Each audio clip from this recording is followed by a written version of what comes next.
Gupkar alliance की जो तमाम पार्टियां हैं उन सब के बीच अभी तक एक पसुपेश सा नजर आ रहा था कि क्या वो इस बैठक का हिस्सा बनना चाहते हैं, नहीं बनना चाहते हैं। अब देखिए ये बात तो स्पष्ट हो गई है कि वो बैठक का हिस्सा बनेंगे और इस बैठक में से जो गुपकार की जो बैठक है उसमें से क्या क्या निकल कर आया है वो बिंदु हम आपको समझा देते हैं आज की मीटिंग और बयानों में।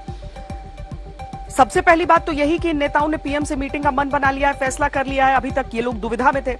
दूसरी बात यह कि 24 जून को पीएम के साथ जो मीटिंग होनी है उसमें कोई एक एजेंडा फिक्स नहीं है, इसीलिए गुपकार अलायंस के नेता किसी भी मुद्दे पर बात कर सकते हैं। तीसरी बात यह कि अनुच्छेद 370 की वापसी के जिस मुद्दे पर कश्मीर की 6 पार्टियों ने गुपकार अलायंस बनाया था उस मुद्दे पर गुपकार अलायंस कोई समझौता न करने की बात कर रहा है। चौथी बात यह कि गुपकार अलायंस कश्मीर पर सबसे बातचीत करने को कह रहा है। इसमें महबूबा मुफ्ती ने तो पाकिस्तान तक का नाम ले लिया है।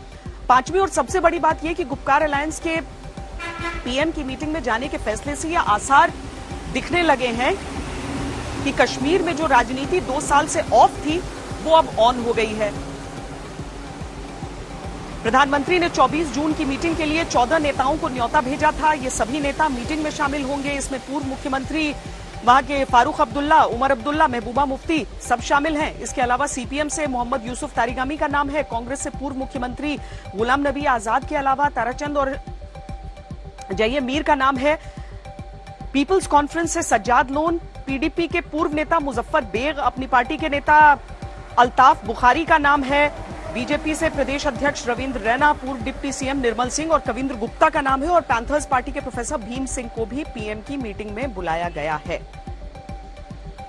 तो कुल मिलाकर अगर हम पहली नजर में देखें कि इस मीटिंग का क्या एजेंडा होगा, हालांकि अटकलें तो तमाम है, अटकलें तो खासकर कश्मीर के भीतर आप किसी से भी पूछिए तो सबके मन में कोई ना कोई सवाल इससे जुड़ा रहता है कि क्या होने वाला है अब कश्मीर में। लेकिन अगर हम मुख्य एजेंडा को इसमें देखें तो ये साफ तौर पर समझ में आता है कि इसका एजेंडा जो है राजनीतिक है और इसीलिए इन सभी राजनीतिक पार्टियों को प्रधानमंत्री नरेंद्र मोदी ने बुलाया है।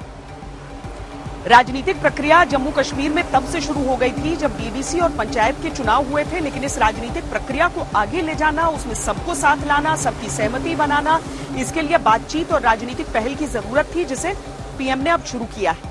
क्योंकि हमें ध्यान रखना चाहिए कि नवंबर 2018 से जम्मू कश्मीर में केंद्र शासन है और इस बीच 370 वाले फैसले के बाद जम्मू कश्मीर को केंद्र शासित प्रदेश बना दिया गया था। इस बीच कश्मीर के कई बड़े नेता 14-14 महीने तक नजरबंद रहे, यानी करीब 2.5 साल से जम्मू कश्मीर में मुख्य धारा की राजनीति एक तरह से ठप रही। लेकिन इस पूरे समय में पहली बार सीधे प्रधानमंत्री की तरफ से बातचीत की पहल हुई है, तो इसके बड़े मायने हैं और यह अनुमान लगाया जा रहा है कि चरणबद्ध तरीके से राजनीतिक प्रक्रिया बढ़ेगी और आगे चुनाव हो सकते हैं। चुनाव कराने का जो रोड मैप दिख रहा है उसमें पहला स्टेप डीलिमिटेशन यानी परिसीमन होगा। परिसीमन का मतलब यह है कि किसी भी राज्य की कंस्टिट्यूएंसी यानी निर्वाचन क्षेत्र जो होते हैं उनकी सीमाओं का पुनर्निर्धारण किया जाता है। इसमें आबादी के हिसाब से उचित प्रतिनिधित्व देखा जाता है। इससे विधानसभा सीटों और लोकसभा सीटों में बदलाव आता है। जम्मू कश्मीर में 24 साल से परिसीमन नहीं हुआ है, लेकिन 2019 में जब अनुच्छेद 370 हटाया गया और राज्य को 2 केंद्र शासित हिस्सों में बांटा गया तो नए राज्यों में सीटों का परिसीमन करना जरूरी था। 6 मार्च 2020 यानी पिछले साल परिसीमन आयोग का गठन किया गया। इसमें 8 सदस्य हैं और इसकी अध्यक्ष हाईकोर्ट की रिटायर्ड जस्टिस रंजना देसाई हैं। Jammu and Kashmir reorganisation act 2019 के अनुसार परिसीमन के बाद नए जम्मू कश्मीर का जो गठन हुआ है उसमें विधानसभा सीटों की संख्या 107 से 114 की जानी है, यानी 7 विधानसभा सीटें और बढ़ाई जानी है। इनमें 24 सीटें पाकिस्तान के कब्जे वाले कश्मीर से आती हैं। तो मुख्य तौर पर जम्मू कश्मीर में अब 83 से 90 सीटें हो जाएंगी। परिसीमन आयोग के 8 सदस्यों में 2 चुनाव आयुक्त के साथ जम्मू कश्मीर के सांसदों में फारूक अब्दुल्ला, हसनैन मसूदी, अकबर लोन, जुगल किशोर शर्मा और केंद्रीय मंत्री जितेंद्र सिंह शामिल हैं। परिसीमन आयोग का काम मार्च 2020 में शुरू हुआ था, लेकिन कोरोना की वजह से इस साल मार्च में आयोग के कार्यकाल को 1 साल का विस्तार दिया गया। अभी जून में परिसीमन आयोग ने 20 जिलों से डिटेल्स मांगी हैं, जिनमें आबादी, वोटर, भौगोलिक स्थिति से जुड़ी हर तरह की जानकारी ली गई है।